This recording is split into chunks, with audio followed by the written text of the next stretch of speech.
So welcome back to Find Your Style. This is episode 2 and we're going to look at denim fades, washes and different weights of jeans as well. So jeans are going to come in loads of different weights. You're going to see everything from sometimes as low as 10 ounce to potentially 24 ounce, 25 ounce. There have even been 45 ounce jeans made. So it's really hard to work out what's a ridiculous weight and what's actually wearable and what suits what you need the jean for. So jeans are going to come in ounces. It's the weight of a square yard, which is a strange measurement, but that's just how it comes. So you're going to see the standard weight of a jean is going to be about 13.5, somewhere around 13 to 14 ounces is standard. If you in your head have jean, you just think of a pair of jeans, it's probably going to be about that weight. If you want a jean with a little bit more thickness and a little bit more character and something that's going to hold its shape a little bit more, pushing to the higher end and going to 15.5 to kind of 16 ounce is exactly where you want to be. If you are someone who runs a bit hotter, then maybe 13.75 ounce or that kind of mid-standard weight is probably going to suit you a little bit more.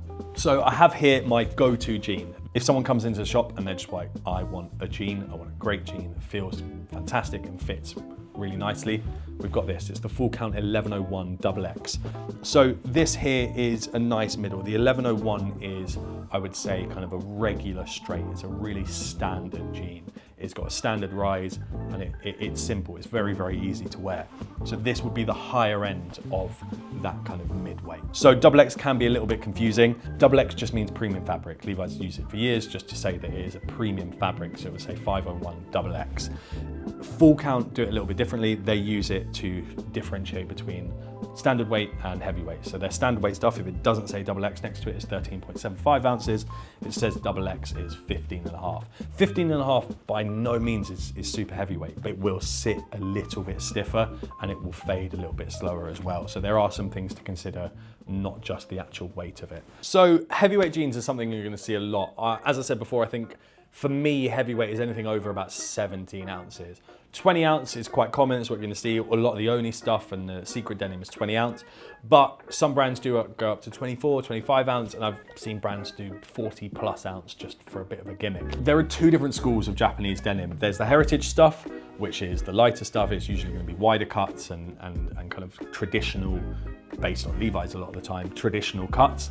And then you've got the new contemporary school of Japanese denim, which is going to be the crazy fabrics, the really heavy fabrics, usually the tapered ones with different rises and playing with the idea of what jeans are a lot more. Obviously they are for different people. People who want heavier weight jeans aren't looking for it for the versatility and the comfort of an everyday trouser. They want something that is a challenge. A lot of them want to create the craziest fades possible, and that's where you'll see them washing their jeans less. And heavyweight jeans, they lend themselves to that a lot better. If you think about the fades that people think are desirable, you think of the honeycombing on the back of a jean, the whiskering on the front. That is where the jean has crumpled up and stayed in that position long enough that points of friction have faded away. If your jean is heavier and usually a little bit slimmer, it's going to stay in that position and stay crumpled like that much longer and a lot easier. So we've got here the Oni Asphalt. This is something totally different. This is a very, very slubby jean. When you hear people talk about neppy or slubby, they're going to be talking about texture. You're not going to find a jean like this on the high street. For a manufacturer or mill to create a denim like this, you have to use a shuttle loom. It has to be selvage. If you use a projectile loom, it's going to get tangled. Using these thicker, more kind of imperfect threads is what makes this so amazing. They embrace that imperfection and make an incredible fabric. A lot of the aesthetics from these guys comes from biker culture as well. So you will see these guys wearing thicker jeans because it's protection, but also slimmer jeans because you don't want your jeans flapping around when you're on a bike. So that image of a leather jacket and crazy heavy denim is usually going to be with a slimmer jean, and it's going to be something like a 20 ounce plus jean as well. You also have lightweight jeans. Initially, jeans were overalls. They were meant to be worn over other trousers. They were a lot lighter, so they would have been about 11 to 12 ounces to start with. We're talking about 100 years ago, but you can get some fantastic lightweight jeans now. So here we have the 0105 SS. So the SS is super smooth, but it also means really light. So these are a 11.5 ounce jean. So that is a considerably light jean. It still feels like denim, it still looks like denim. It is of course denim, but it's not really what you're going to be used to. It's a lot floppier, it's a lot lighter, which also means it's going to wear very differently. Once you wear this, you're probably going to want to go for something a little bit wider. An 0105 is going to be perfect. It's a nice wide mid-40s style cut because it's going to flow a lot more. It's going to flap around. It's not going to have the rigidity of a heavier weight jean. It's also, of course, going to be a lot more breathable. This is fantastic for hotter climates, or if we ever do get a proper summer in the UK, this would be the jean that I'd go for. Once you've decided what weight you want to go for, then you've got to start thinking about washes of jeans. So I've got a raw or unwashed pair of jeans here. This is the full count S0105XX in raw. This is a very stiff, very starched jean. A lot of people get selvage jeans and raw jeans mixed up, but it just means that the jean hasn't been washed and it is very, very, very stiff. And a lot of the time, unless it's been sanforized, it will shrink once you wash it. This jean is one wash or rinsed. So as opposed to the raw jean I just showed you, this jean, after it's been constructed, has been washed. This means that there isn't any shrink. The jean that you try on and look in the mirror is going to be your jean. The size isn't going to change and the shape isn't going to change at all either. So here I have a heavily washed jean. When people talk about washed jeans, they usually mean something like this with a wash on it. So this jean has been boiled, it has been distressed, bits have been picked out of it, and it's meant to look like a secondhand jean. It's called the secondhand series. We've got a few different versions of this. Full Count do one called the Dartford. If you go on the owner of Full Count's Instagram account, he actually has a behind the scenes video of how they do the distressing.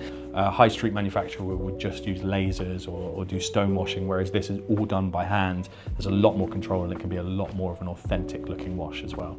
These are Ecru Jeans. This is the natural color of cotton, so this is what a jean would be like if it never touched a piece of indigo. Being off-white, they're a lot easier to style, and you don't have to be as careful with them as white jeans. They look fine, a little bit rougher, a little bit more beaten up, but you can really, really dress them up as well and put them with a loafer and a shirt, and they do just look like a trouser. They're fantastic. So here's how what we've discussed might help you style some of these jeans into an outfit. On a personal level, the way I style this stuff is I always think about my trousers first. I am into denim, obviously, and that's the thing that I think about first in my outfits. I also think about what it is. I think there are two levels to styling. There's the surface level is what color is something, what shape is it? Does it fit together? Do those colors match each other? Do those shapes and silhouettes match each other? But then also, what is that aesthetic? So for stuff like this, think about why that jean exists. If you're going for a really classic jean, so say you go for a kind of mid-weight jean in a standard wash, maybe a one wash or a rinse jean, think about a classic outfit. But you can also play with that because it's a very safe option. It's a very simple piece of clothing. You can very easily dress it up, dress it down, or it's not a statement piece. You could put a much brighter jacket or a brighter t-shirt on. Something like that, it's very simple, it's very easy to play around with. Something like Ecru. This can be a little bit more difficult. I think a lot of people think that lighter trousers are a bit more daunting, but use it in the same way you'd use a chino. If you think of it as color blocking, you could do a full bright outfit if you want to go for like a really European or a Mediterranean summer holiday look, or you can block it. So you could go for a darker top and a darker shoe. These things as well, you want to think about matching the shape of stuff to the color. So if you've got a white trouser, you've got to think that it's light, it's airy, it's summery. Go wide, it works really, really well. If you're going for something a lot more rugged or worn in, like this, you've got to think that it's not going to look smart. If you want to, play it up, put a dress shoe with it, put a loafer with it, but that is harder to do. One of my absolute favorite looks is a slightly slimmer, so something like an 1101, or well, from Warehouse and Full Count, they both have 1101s. If you pair this with a loafer, you get a really interesting take on an Ivy look. Something like this would never have initially been worn with a loafer, but it actually works perfectly. It's a really nice way of dressing up an outfit with by no means taking it to a smart outfit. So if you're trying to come up with a way of making a jean look a little bit smarter, either to have a full smarter outfit or use juxtaposition in another way and dress it down with the rest of the outfit, also think about the rise. Think of more of a trouser rise. A low rise jean is never going to look very smart. So something like this with a classic higher back rise and front rise is going to look a lot tidier, and you can dress it up and make it look a lot smarter. Or as I said, if you want to play with it a bit more, you can wear it with a trainer or something more casual. So hopefully that will help you decode the world of denim. In the next video, we're going to start to look at fits, different shapes of jean, and I can help you find the fit that works for your body.